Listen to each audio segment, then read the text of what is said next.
industry, I think, boots on the ground. Let's talk a little bit about cost approach, sales comparison approach, income approach, right? So Fannie, traditionally, historically, you've all three approaches, right, were used. Right.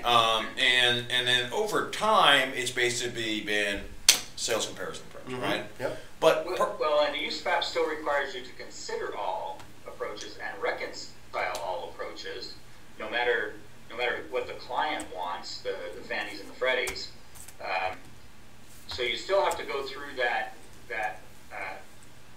process of saying which approach is best, or is the appropriate approach and lends to a credible result. And it's the appraiser's responsibility, not the client's responsibility, to dictate that. I'm a big fan of the cost approach. In my market, though, it's very relevant. If I was on the East Coast and homes are 200 or 300 years old or 250 years old, I don't know. I might think completely different about it.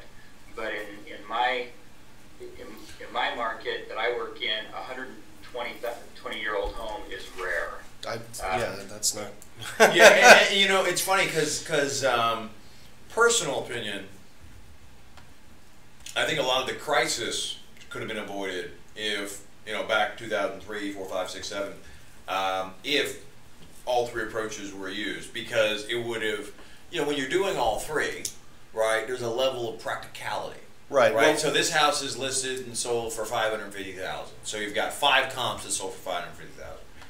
But then you could build it for $350,000. Right. And from an income approach perspective, just the general market capitalization rate in the area would determine it's like, let's say it's worth $375,000 or $335,000. I'll give you an example. Which gives you the gap, An example that happened 2 days ago with me. I have a real estate agent calls me, says, I'm listing this property in this western city here in Weber County. I think I can sell it. The agent says, hey, I want to talk to you about this. I think I can sell it for $375,000. I said, okay. It's on 1/3 of an acre. It's 1,300 square foot up and down, 3-car garage, fully finished basement. And I said, how much would you think that home you could build it for? It's only 6 years old. Oh, a builder would be able to reproduce it for $250,000. Okay. I said, so what you're telling me is that the land is worth somewhere between $125,000 and $140,000 with depreciation of the material. And the agent all of a sudden stopped and said, oh no, not at all. Those lots are not even worth $90,000. And I said, okay, I just used the cost approach to help you understand why $375,000 might not, work in that particular case. And they had never thought, that agent had never thought of it from that standpoint. She started the conversation. I think I can sell it for this, but I don't think I'll get an appraised value at all out of it. But I think I can sell it for that. And we get these calls all the time from agents who have known us over the years, and they want a gut check as well. And just simply asking her to back into it, all of a sudden said, "Oh yeah, that's why I was off." Yeah, and I think sometimes the seasonality, right? So, like Airbnb is a good example, right? So when I go out to California, I usually Airbnb, and there is in certain areas markets of apartments that are really centered around an Airbnb investment return. I mean, it just really is. And honestly, the rents are higher because it's a really active market, right? It's kind of like DC, right, where people are coming in and out all the time. LA, people are coming in and out all the time. And it's, if you're going to have, in Marina Del Rey, right next to LA Airport, or if you're in LA, right next to, they have all these condos. A lot of them are second homes anyway, right next to the airport, or Miami. I'll say this is very popular in South Florida. Yeah, in Miami, right down in Florida. Yeah. And you know what? That's an investor predominant. It was predominantly a second home market, but now it's those homeowners have become investors Yep. by nature, and the value is worth a lot more, right? And Oh, absolutely, and because yeah. Oh, absolutely, yeah. I mean, I'll give you an example.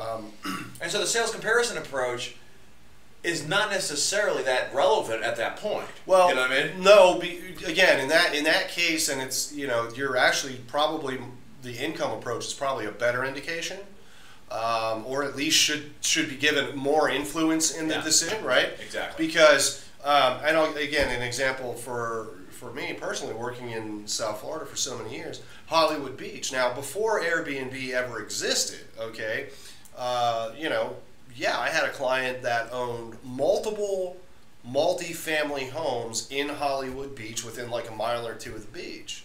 And she only would rent them as short-term rentals. And when we had the income approach done on those properties, it wasn't anywhere it was like a third to a quarter of what she was actually getting in rent. Yeah. Okay? And again, part of this is because of when it was done, but because unfortunately the way that income approach is designed, and there's going to have to be a reformation on it with the rise of Airbnb and short-term rentals, is because it's looking at a monthly rental income, okay, which is always going to be less than what you would get on a short term. Because again, the longer you commit to something, the less it costs you, right? So the shorter term you have on the rental property, the higher the cost is going to be. So I think what you might see is, as that becomes more predominant, and especially in areas like you mentioned where it is very common. Yeah, it's the market. I mean, it's essentially the market. Right. You know what I mean? What you may see is an addition to that income form, or even a modification of that income form, which would split out monthly or long-term rental income versus short-term weekly rental income. That'll be an interesting change to see how the industry handles that. So what do you think, Jared? I think that you can do a lot with all three approaches, and I think as an appraiser, especially one of the things that I love to do is, if I don't have a real good comparable, say for a detached garage, maybe I go to the income approach on that, and I say, what would it cost me to rent that same space in a storage unit? Mm-hmm. Can I capitalize that then and create some sort of an adjustment for that? Or maybe I don't have a lot of data. A lot of times we don't think as residential appraisers that the approaches to value can be related. And if it costs this and there's a market depreciation of 20%, then that might be the base for starting an adjustment on the market side, on the market approach side, or the cost approach side, or the sales comparison side. Commercial appraisers think that way all the time. That's how they're trained. That's how they get adjustments from the different approaches to value. As residential appraisers, we just look for a comp with that feature, and that's not necessarily the only way to do it. And so I like being able to look at all three approaches, and I think there's value in that. And as the appraiser, you need to continue to keep your skills up and become educated. And if you're not as good in one area, then get the training and become a little bit better in that. Hey, I just wanted to mention, I know we're getting really short on time here and close, and I apologize for the technical side. No. It's probably on our end, to be honest with you.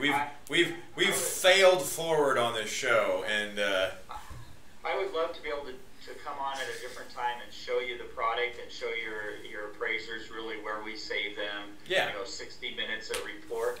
We are doing a special, and I wanted to mention that.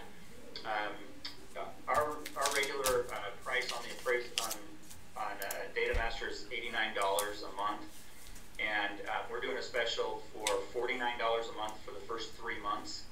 So if anybody wants to take a look at it and try it out, included in that is us helping you get set up, customizing all of your reports that you need. You can reach us at datamasterusa.com, and there's a button there for a trial. But we would love to be able to empower the appraiser, give you back some more of your time, make you more efficient. What would you if you're doing 7 or 8 appraisals a week, and I can save you an hour on each one of those, what would you do with that extra 8 hours? Would you go golfing or efficient or do another report, you know, we'll put that time back in your pocket. And, Yeah, I mean that can make you so much more productive. I mean, it's one of those things where it's like you got to invest in your business, right? You really do. Right? Oh, sure. You I mean, look, you got to get. I mean, you know, when you really think about how much you were spending on photos at Moto Photo, right, and you know how much you were spending on copies of paper and all. How much were you spending before 2007 on AA batteries for your digital camera? Yeah. Oh yeah. Right? Oh yeah. I mean, look, we can go. You know, how much were you spending on? Excuse me. How much were you spending on gas when it was $4 a gallon? All right. All right. How much were you spending on paper? Oh, when if we're talking about